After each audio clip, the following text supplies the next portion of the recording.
So I don't know how many people know Jim Edgerly, but I have been working with him over the last few years in an organization called a Higher Purpose Forum. Has anybody heard of this organization yet? Okay.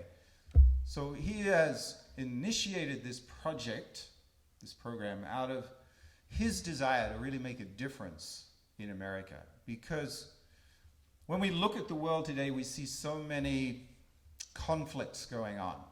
So conflicts between political parties, between countries, between people of different color, people of different races. And our true parents, our father and mother Moon, have always advocated that we need to have a headwing approach.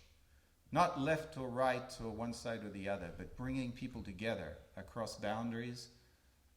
And so Higher Purpose Forum is really trying to take this approach to life. So Jim is somebody I deeply respect because he's taking on this challenge to open the dialogue and to bring people together from all of these different backgrounds and races and to have these discussions. So he's the founder and director of the steering committee of the Higher Purpose Forum, which seeks to develop and disseminate perspectives on issues of public interest in the US that convey universally shared values, mutual prosperity, and interdependence. And I also respect him because he has a very solid business foundation. He has started and grown several businesses that he sold, and then has continued to mentor and guide others in the professions as well. And I feel we're very blessed and privileged today to have Jim to speak to us. I know he has been recovering from some incidents where he tried to be younger than he perhaps is. But we won't go into that, will we, Jim? No. Okay.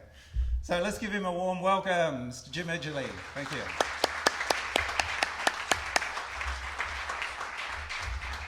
I'd shake your hand. Good morning.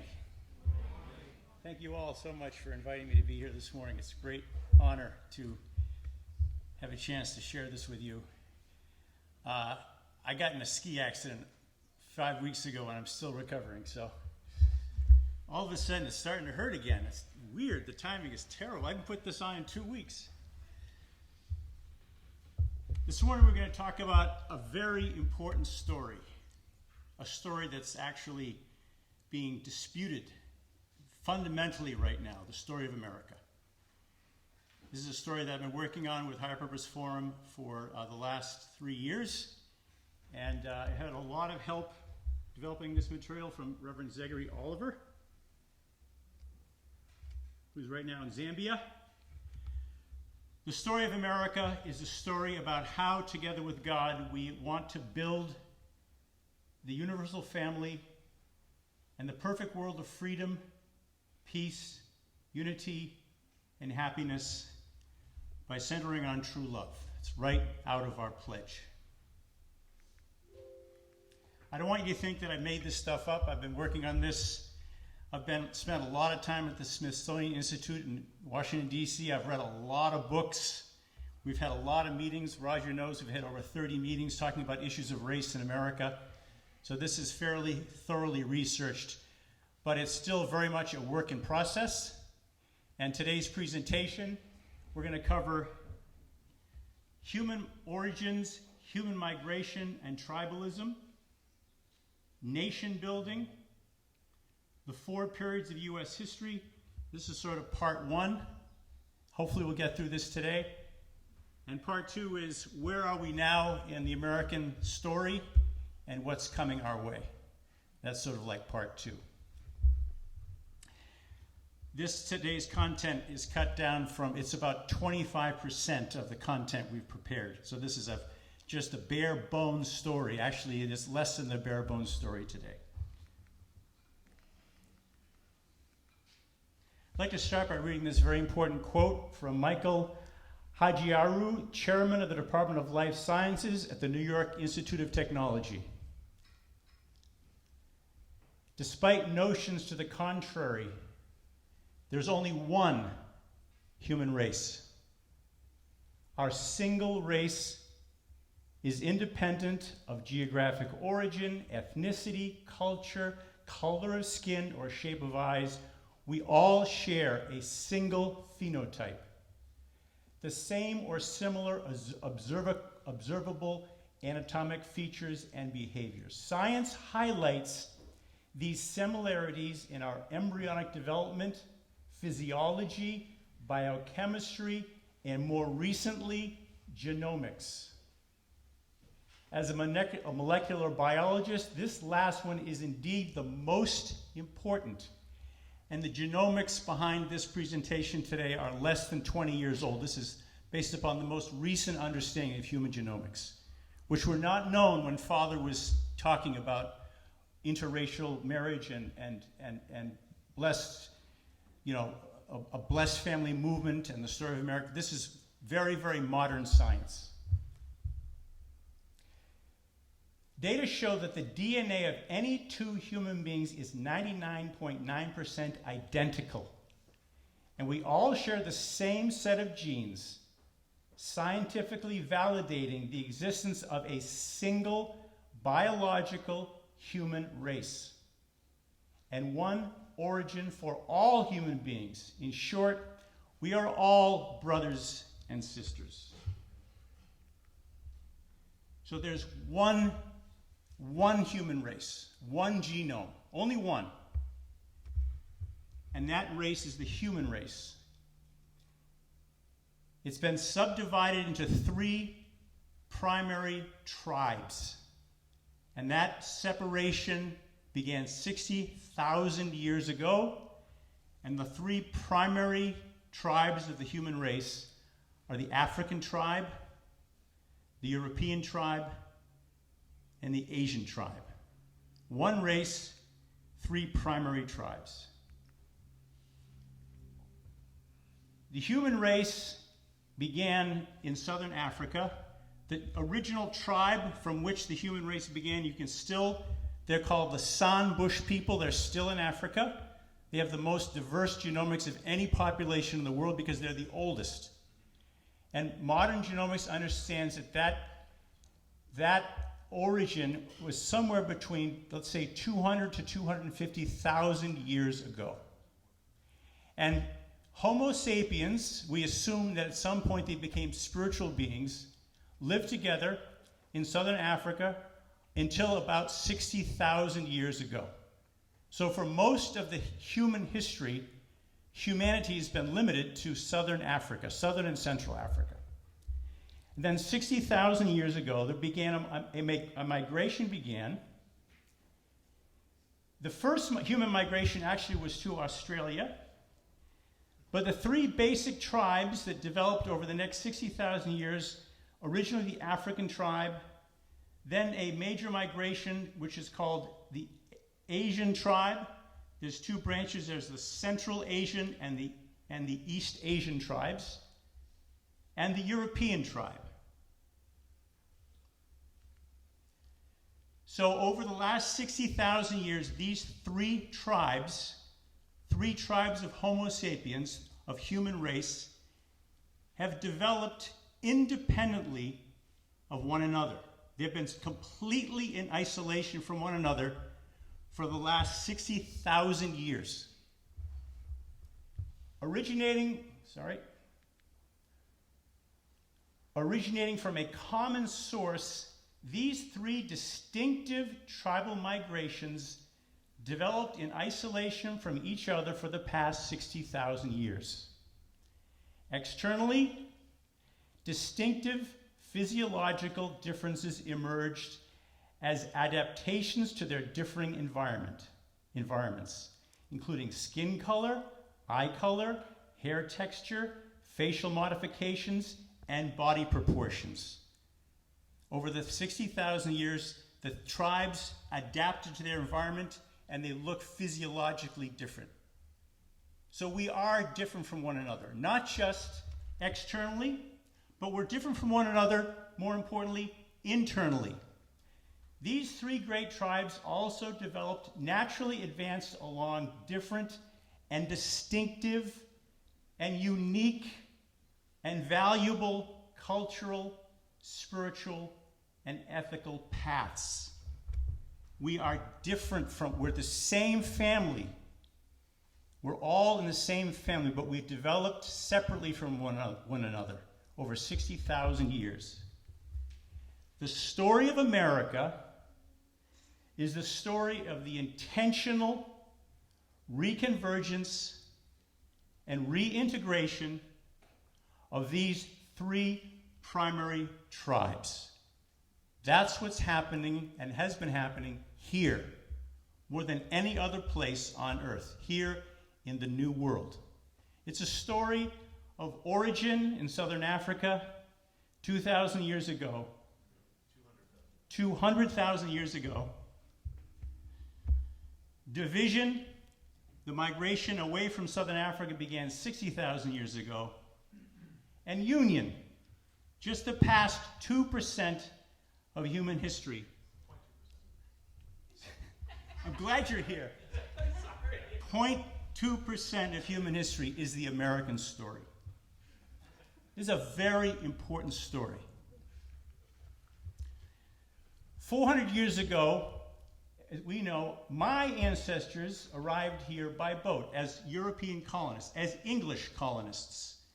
My ancestors actually came to the Plymouth colony. At the same time, the African founding tribe came at the same time. They actually started coming in 1619 to Virginia. They didn't come on a boat on the Mayflower. They came on slave vessels. This is really a very important part of the American story. You have to understand where your brothers and sisters, how they got here 400 years ago. If you don't understand what traveling here on a slave vessel was like, you can't really understand the story of this country. We know this story. Father taught it to us, right? Right, Gertrude? We heard this story with Father. He loved this story. This is part of America's DNA. This is also part of America's DNA. The slave trade brought our beautiful African-American precious brothers and sisters here. And also, the Asians came much earlier. Oh, geez. Sorry, I'm just figuring out how to use this thing. They came 13,000 years ago. It's actually called the Chukchi tribe. They crossed the Bering Strait 13,000 years ago. They were hunters, and they were traveling to find new territory, apparently. Only probably 15 or 20 individuals crossed the Bering Strait 13,000 years ago. And over the next 800 years, they populated their population spread throughout all of North and South America. They originally came from Central Asia, not from East Asia, Japan, China, Korea. They came from Siberia, Central Asia. So these are the three founding tribes. It's not just Europeans that founded this country. There's three founding tribes. Tribalism is a very important thing for it's much more fundamental to the story of America than this thing that everybody's struggling over is racism. Racism is part of something called tribalism. Tribe is the next smallest organization below the nation, and tribes have existed from the very beginning of human migration. And it's a very powerful way of living together in a group. Tribalism is a basis for survival through those 200,000 years, developing a shared identity, learning to cooperate, feeling loyal towards the group and towards the leader, creating a basis for mutual security, learning to work together productively to provide for the tribe, to make progress for the advancement of the tribe. So there's able-type characteristics to tribalism. And Europeans have very able-type tribal characteristics that are really, really powerful basis for nation building. But because human beings have a contradictory nature, tribalism also has a very serious, toxic, Cain-type aspect to it. And people in this country have suffered because this country's been dominated by the European tribe, which has done great things on the able side of the development of our country, but has also caused suffering.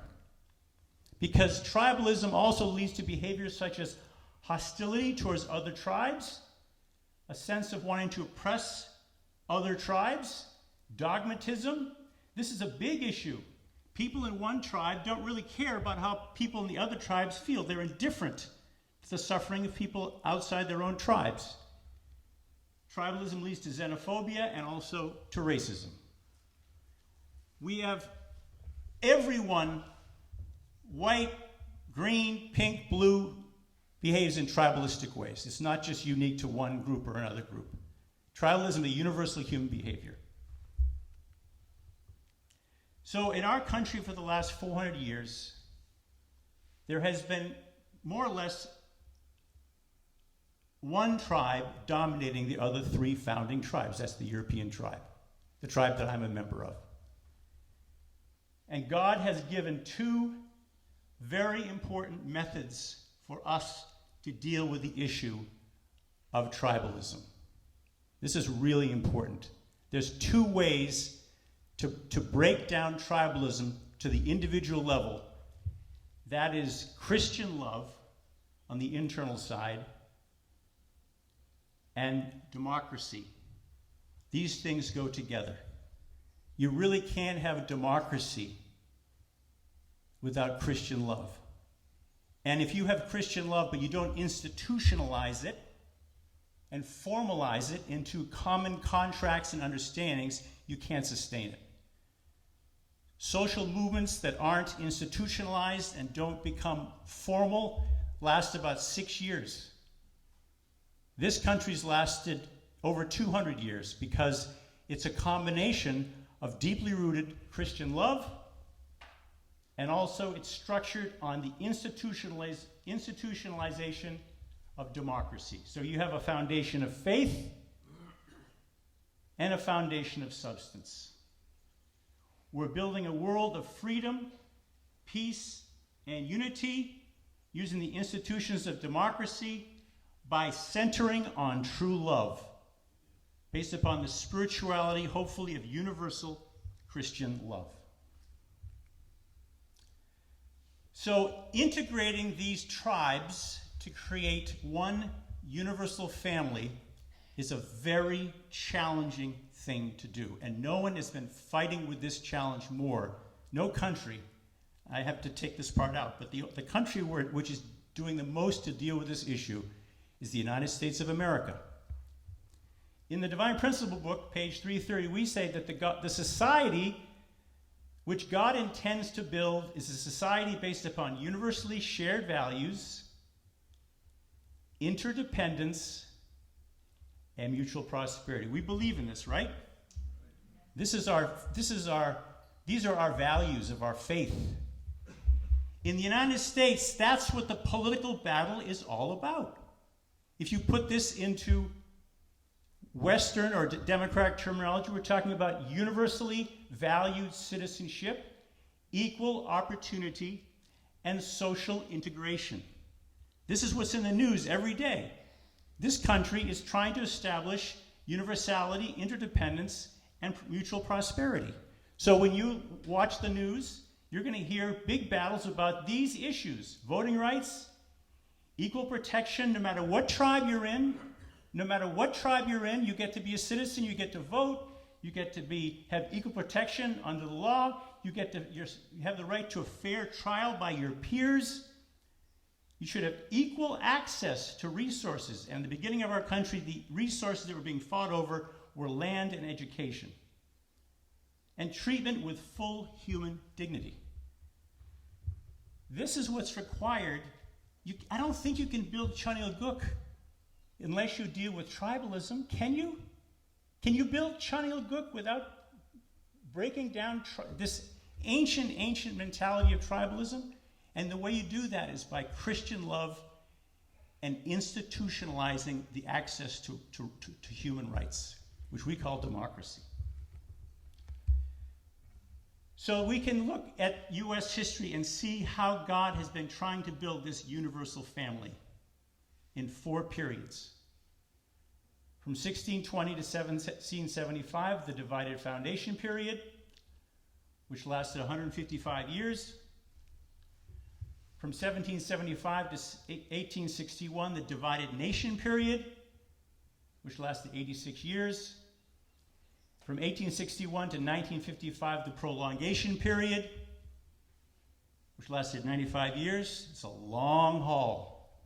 And finally, from 1955 to the present, which I'm calling a new beginning. 400-year story of trying to build a universal family centering on true love. The first period should have originally been called, or could have been described as the tribal arrival and integration period, when the 3 tribes arrived. And the vision upon arrival of these first tribes was that this kind of a providential vision of what God is trying to do in America was articulated by a sermon by John Winthrop, who became the governor of the Massachusetts Bay Colony. He described what was being achieved as creating a city on a hill for all the world to see. That was a providential vision. And the first American slaves, they came initially to Virginia. And the idea was, through this period, to create a prototype nation, to demonstrate how a nation using Christianity and democracy can create a prototype nation, a universal family of true freedom. It might sound like a very harsh way to start the country. Indeed, it was. The whole story is harsh. But the original concept of bringing people from other countries here was based upon the idea of indentured servitude, in which people would be brought here from different countries. They would serve for 11 years. They would earn their freedom, and then they would receive full citizenship.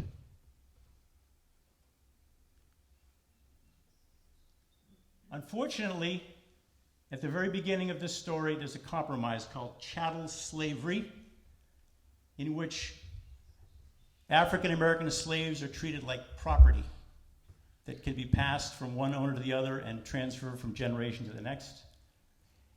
And the presence of chattel slavery within the culture of Christianity led to this idea of racism. How do you justify chattel slavery? You justify it by creating a false understanding of racial inferiority. That's racism. And we created an ideology of racism to justify chattel slavery.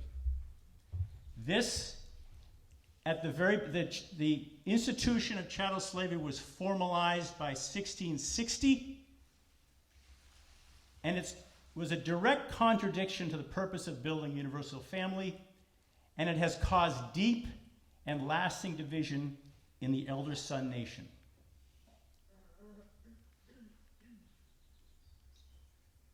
So during the course of this period, which was 155 years, a compromise took place with the creation of chattel slavery. We can now call this the divided foundation period. It lasted 155 years because there was 2 different cultures, 2 different economies, 2 different moralities in this country. One of them was based upon an immoral institution of slavery, which was largely located in the South, and the kind of the Puritan core, which was largely located in the North, primarily New England. By the time of 1775, there was 75% of the people living in New England at that time, 1775, had a Puritan worldview. 30,000 Puritans came to America between 1630 and 1640. There was an 8-year battle against the strongest military power in history, the British Empire, and there was the creation of this country. The elder son nation was created. So we can see this divided foundation period lasted 155 years. We can see 5 distinct stages. The original vision of the city on the hill, where there was a description and a vision of the purpose of the country. That vision was institutionalized into new frameworks for living according to this new vision, including the Mayflower Compact, the Cambridge Platform from England, the Westminster Confession. There was other institutionalized forms in which these colonies were built. But very soon there was this degradation of this culture, and there was a reaction to the creation of these freedoms, and you have the decline into chattel slavery. You have the failure eventually before the 1700s of the Massachusetts Bay Colony, and you have a broad proliferation of secularism that created a big sort of sense of loss of purpose in the colonies at the end of the 1600s. And then there's a reaction to that decline or that degradation or that loss of vision, which came in 1730 to 1760. That's called the First Great Awakening. There was an evangelical message that was started in Georgia actually and spread all throughout the colonies and had a big effect on the consciousness of the colonists. And most people would say, historians would say, that if it wasn't for the First Great Awakening, there would not have been a single revolutionary war. There may well have been 13 different countries, like in Europe. But the countries, the consciousness, the spiritual consciousness, and the response to England was established through this very powerful spiritual movement that came to the colonies just before the Revolutionary War. And then the 5th stage is this age of the emergence of providential leadership and then a providential confrontation, the American Revolution. So here you see these 5 stages. New vision, leading to new institutions, followed by reaction against the new vision and degradation of the culture, followed by a spiritual awakening, leading to a providential confrontation and the emergence of providential leadership. And what we see is this happens over and over again. It's the same pattern. In these 4 periods, we have 5 stages in the divided... Oh, geez, what did I do? Okay, we have...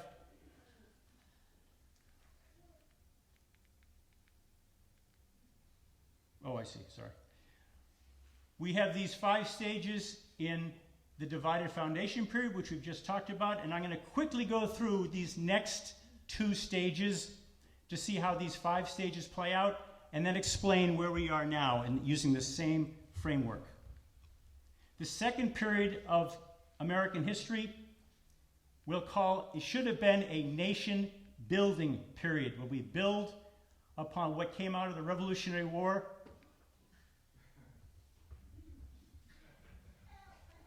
Welcome. Okay, here we go. The nation building period.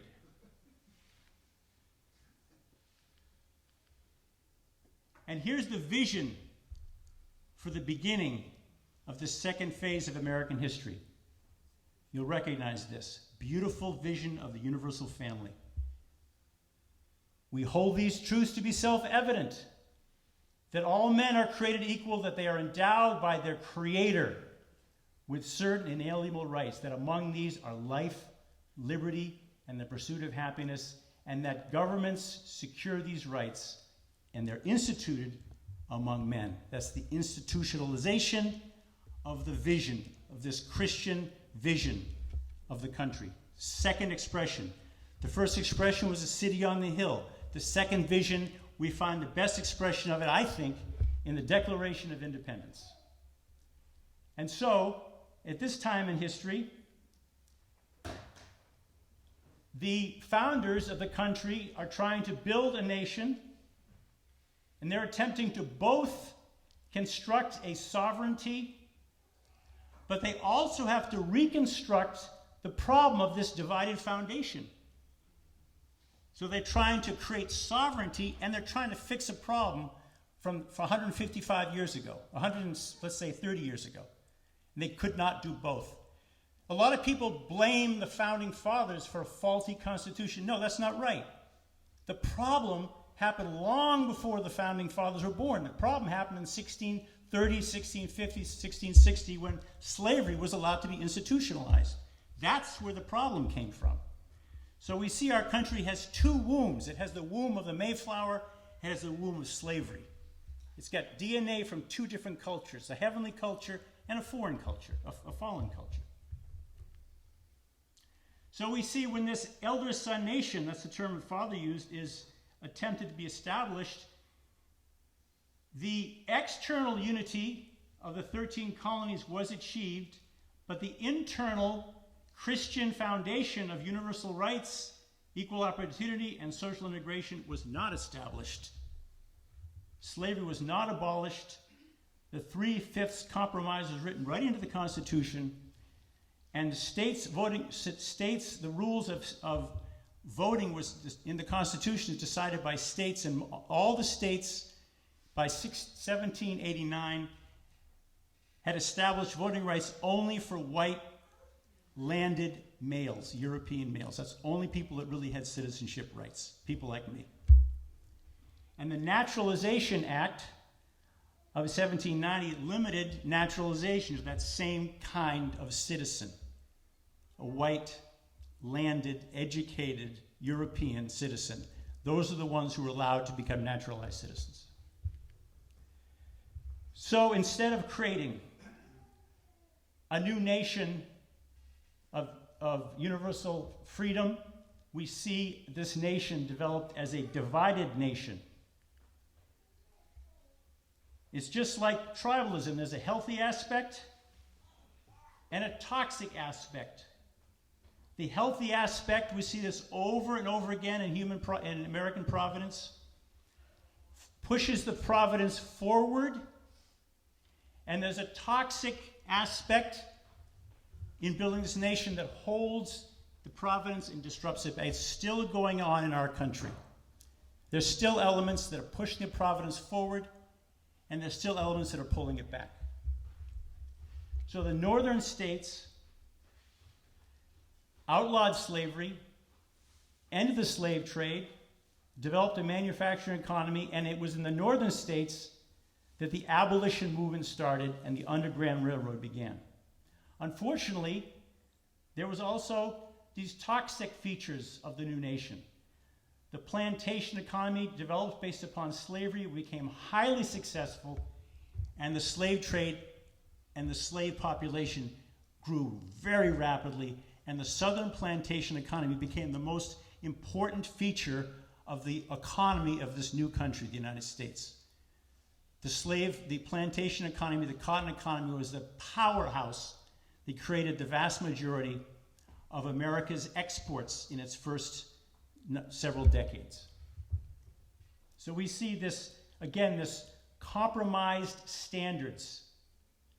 And following that, as we've seen in other, so as a result, we see a divided country where you have these blue states where the Providence is advancing, and we see these red states where the Providence is disrupted.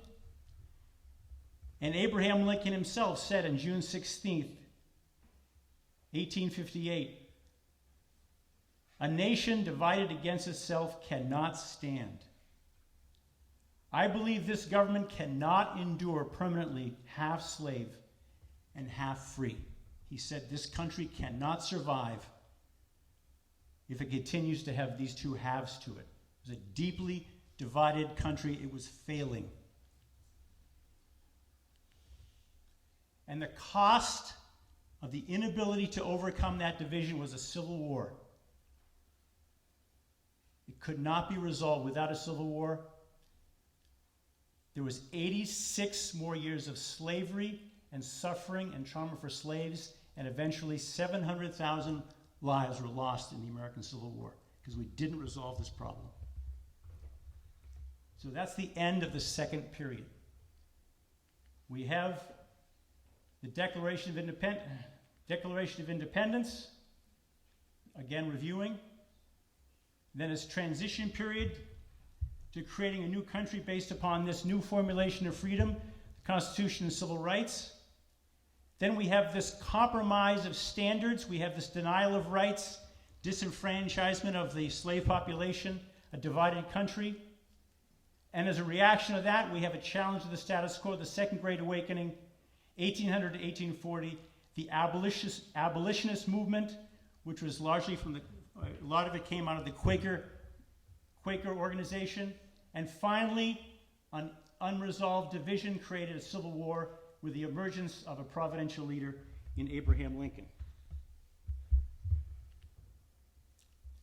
Here's the vision for the third period of American history.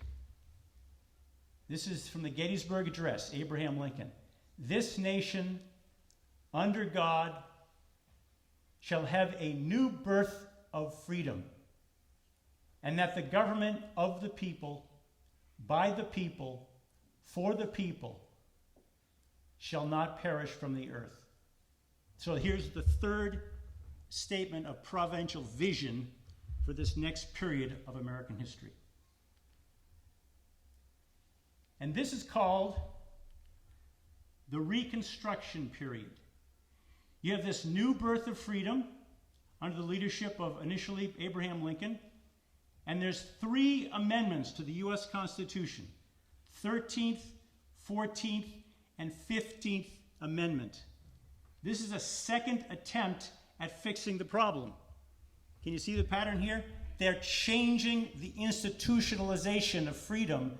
They're adding 3 new constitutional amendments to try to overcome the division within our country. This lasted for up until 1877, the Reconstruction period. And finally, in 1863, Abraham Lincoln delivered the Emancipation Proclamation to end slavery. Slavery at that point had been going on in our country for 244 years. That's 10 generations of chattel slavery. And in my opinion, we're still recovering from that. There's a lot of healing in our country that's not yet complete. And following the Emancipation Proclamation, which was part of the Reconstruction period, we have this second attempt to rebuild our Constitution. So you have this Reconstruction era, very important part of human history. From 1865 to 1877, a second attempt to establish the prototype nation. The Reconstruction Amendments ended slavery, broadened the criteria for citizenship, expanded voting rights, but still excluded females, and granted all citizens equal protection under the law. But once again, for the third time, there's a reaction against this progress, against this vision. It's happening again. We have the Northern Radical Republicans. After President Lincoln died, the leader of the Northern Radical Republicans was Thaddeus Stevens, and he pushed through the Freedmen's Bureau, the Southern Homestead Act, all these ways to give the slaves a chance to get on their feet. They had a voter registration protection program. They had biracial constitutional conventions. Lots of black leaders were elected to Congress and local office in the South. There's a lot of new black colleges established.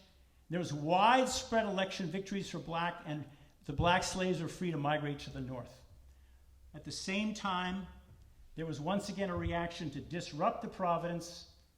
These Southern Democrats established sharecropper plantations, and using states' rights, instituted black codes to get the newly freed slaves outside of the formal economy in 9 southern states. They repealed the Homestead Act. They got rid of the Freedmen's Bureau. The Ku Klux Klan was established. There was widespread terror, violence to terrorize the liberation of slaves in the South. And there's a gradual emergence of segregation, which is called the Jim Crow era. This is a well-known, well-documented part of Southern. It was primarily in the South, but not exclusively in the South. So this attempt here, the third period, this Reconstruction period lasts until 1877, and in order to implement these Reconstruction measures, the federal government had to put lots and lots of federal troops had to be sent down to police the implementation of the Reconstruction. And finally, in 1877, the troops were withdrawn as a part of a compromise following the election of 1877, and the measures taken to integrate the economy and the society and the culture of the South just fell apart. And after that, we start this next period of prolongation under the rules of Jim Crow. So the Jim Crow era lasted from 1877 to 1955. And in the South, you have pretty much like 95% disenfranchisement of slave descendants. You have segregation and discrimination. It lasted for another 8 decades. It still continued. How could that have continued after the sacrifice of the Civil War? How could the whole thing degenerate back into segregation, discrimination, and disenfranchisement? When I'm studying, I'm asking myself, how could that have happened after the Civil War? And I took a lot of time, and basically, the way this was enforced was by the threat of violence, primarily the Ku Klux Klan, and then the White Leagues, the systematic disenfranchisement of the right of black people to vote, the predominance of states' rights over the federal government. The federal government lost control of the legal situation in the South. It was totally taken over by states' rights. And then very severe Supreme Court decisions that enforced segregation, the most important of which was Plessy versus Ferguson in 1898, which codified the segregation of seating space in public transportation. This is a picture of a lynching. There was over 4,000 lynchings during the Jim Crow era. So here's the prolongation period. It lasted another 95 years. We have this new vision from Abraham Lincoln. We have a new formulation of freedom, the Emancipation Proclamation, and 3 constitutional amendments in this Reconstruction era, but it ended in 1877.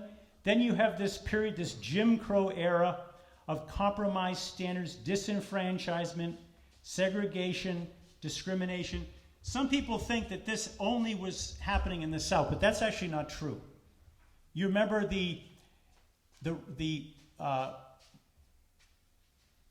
big demonstrations that happened in Minneapolis after the George Floyd murder? Why was the situation in Minneapolis is not part of the South? But in Minneapolis, for many generations, they had what was called deed covenants, which prevented black people from living in white neighborhoods. Generation after generation, there was legalized segregation in Minneapolis, and it was so successful in Minneapolis that deed covenants were used all over the North for decades. So some people say, no, Jim Crow just happened in the South. That's not true.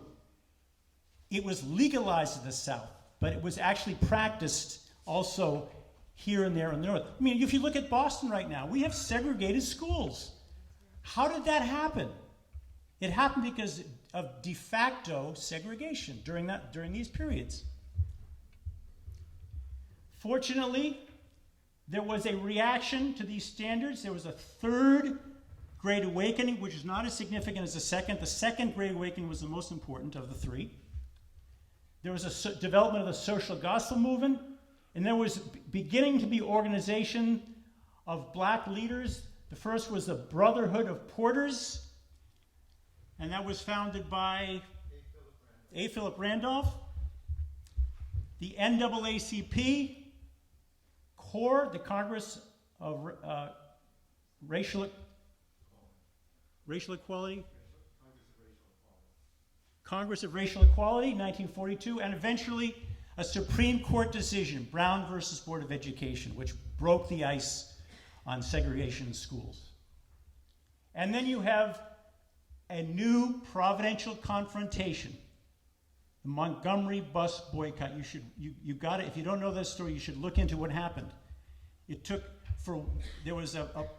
people of Montgomery, Alabama, the black people refused to ride the buses for 1 year. They walked to work. They rode bicycles to work.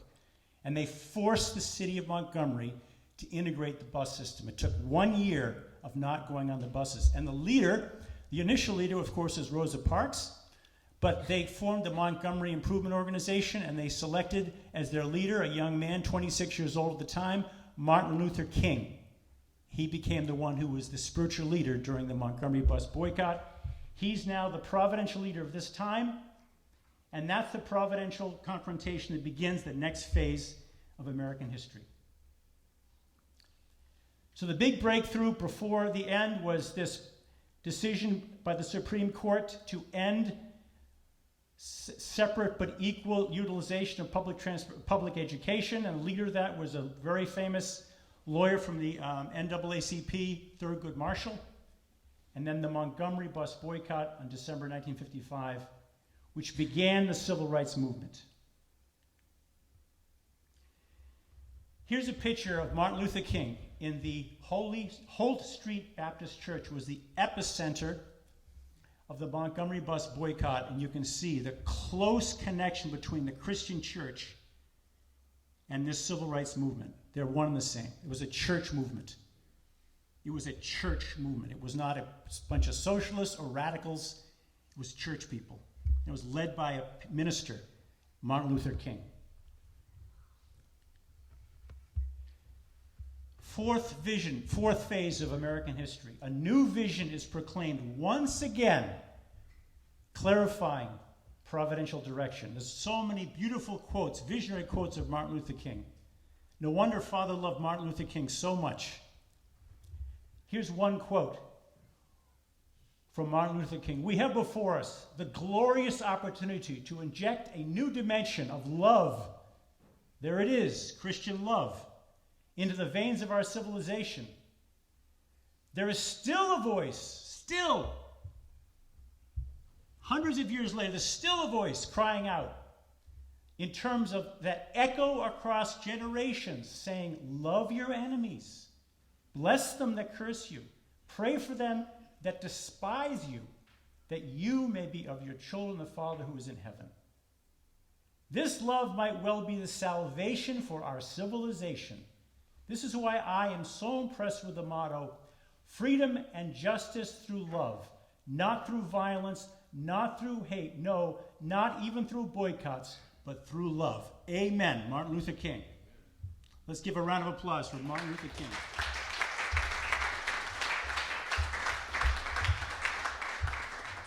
You should listen to his speeches. They're on YouTube. There's hundreds of Martin Luther King speeches on YouTube. You can listen to them at night when you can't sleep. I listen to him all the time. They're unbelievable. Read his book, his speech, Letter from a Birmingham Jail. Read that speech. You can't believe the beautiful vision that man had, the depth of his love. Letter from a Birmingham Jail. So here we have, once again, the third attempt at Reconstruction. Martin Luther King called his vision the vision of the beloved community, and they worked on establishing a new institutionalization, the democratic process of new legislation to create the universal family. This is the third attempt in the fourth period of history. And it was a brutal battle. Civil rights was a battle. People got their heads kicked in. People got cigarettes put out. This is a lunch counter in Nashville, Tennessee. They would go in there, they were told to wear shirts and ties and no one could smoke, they had to have their hair cut, they had to be dressed up, they would sit at the counter, and then the abuse would come. This happened eventually all over the South to integrate lunch counters at Woolworths and public eating facilities. These people trained. They trained to not fight back. They trained to forgive their enemies. They were trained in nonviolence. They were trained to love the enemy. They didn't just go there and sit down. They prepared. This is the famous Freedom Rider trip from, I forget where it started, but it ended up in the Parchman jail. This is the Bloody Sunday, March 7th, 1965. This is the first attempt to cross the bridge in Selma for voting rights. 17 people ended up in the hospital. This is John Lewis, who has recently passed away. You remember Congressman Lewis? He was in critical care in the hospital after the first attempt to go across that bridge. Watch the movie Selma. Tells this story beautifully. This is what it took to get the civil rights legislation passed. Finally, after this battle from 1955 to 1968, the civil rights legislation was passed, and we did have at least an external form for the first time, the basis in our country, in our democracy, of creating the universal family of freedom, peace, and happiness. And that was the passage of these civil rights. This new institutionalization of freedom, the passage of the Civil Rights Act of 1957, signed by President Eisenhower, the Civil Rights Act of 1964, signed by President signed by President Johnson, and the Voting Rights Act of 1965, signed by President Johnson, and then the Fair Housing Act of 1968, signed by President Nixon. This is a huge, nothing's been the same in this country since this changed the way people, especially African American people, slave descendants, can live their life in our country. Things are so different now than they were before the civil rights legislation victories. If you want to hear a magnificent speech that you could get the feeling of this incredible moment in history, go to YouTube and listen to the speech. You can just type Lyndon Johnson, March 15th, 1965. The speech is called The American Promise. Listen to the words of our president when he's talking about what happened in Selma and urging the congressman to vote for the Civil Rights Act. It's a beautiful message. I believe it's the most powerful presidential speech in the modern era. I encourage you to listen to that speech. Powerful, powerful history being made, a breakthrough that took so many generations. So finally, in this third attempt at Reconstruction, we do have legislation that sticks. This is the legislation and the legalization of democracy that should have happened in the Constitutional Convention in 1786, 1787, when was that? Yes. What they should have done in 1787 was finally done in 1963 to 1968. Do you see the delay there that we're talking about? That's 177 years. It should have happened in the U.S. Constitutional Convention in 1787. It finally happened in Congress in 1963 to 1968. It took 177 years. I'm almost done. In my view, this is the greatest story in American history. This ancestry that came to our country on slave boats, the lowest of the low, people in chains for 2 months. At least a third of the people that got on those boats died in passage. That's how they came to our country. And 350 years later, we have Martin Luther King negotiating with the President of the United States. This is the foundation of substance. This is, in my mind, it took way, way too long, but it happened. We thank God it happened, and no wonder Father spoke so proudly of Martin Luther King because of what he represented. He's a slave-descended American. He's different than President Obama. President Obama is not a slave-descended American, right? His father was an immigrant from Kenya. Martin Luther King, Zachary Oliver, Darrell Clyde, these guys are slave descent. They're descended from the founding fathers, the black slaves who helped our founding fathers start this country. And here they are sitting at the same table as the President of the United States, finally. So we have this period of 1619 to 1968, where we can see what appears to be a foundation of faith and a foundation of substance, where these two brothers are finally reconciled. And so we have the foundation to begin the next phase, in my view, of American history. So we talked about human migration, tribalism, nation building, these 4 periods of U.S. history, which brings us up to what looks in the 1960s like a new beginning. And then we have to ask ourselves, okay, actually 1960 was a long time ago, the 1960s. What happened between then and now, and what happens next? Those are very, very important questions, and I'd love to cover that sometime in the future. That's what Higher Purpose Forum is working on now, is looking into the providence in the United States since the Civil Rights era. So I would like to suggest in closing, 2 more minutes? When you listen to the debate in our country, I would encourage you to, this is my opinion, based upon the principle. Primary considerations when you listen in the public debate at people's different ideological perspectives. This is what I listen for. This is what I'm listening for. 1, does the perspective recognize the providence and push it forwards towards being a universal family? A universal family? Or is it looking backwards, holding it back, looking to the past? 2nd, is its orientation consistent with tribal convergence and building a universal family? This country's not meant to look like Europe. You heard the opening prayer. She said in her opening prayer about all the beauty of the different colors in our country. It's like a beautiful garden. That's what a universal family is. Is the orientation of the ideology consistent with tribal reconvergence and integration?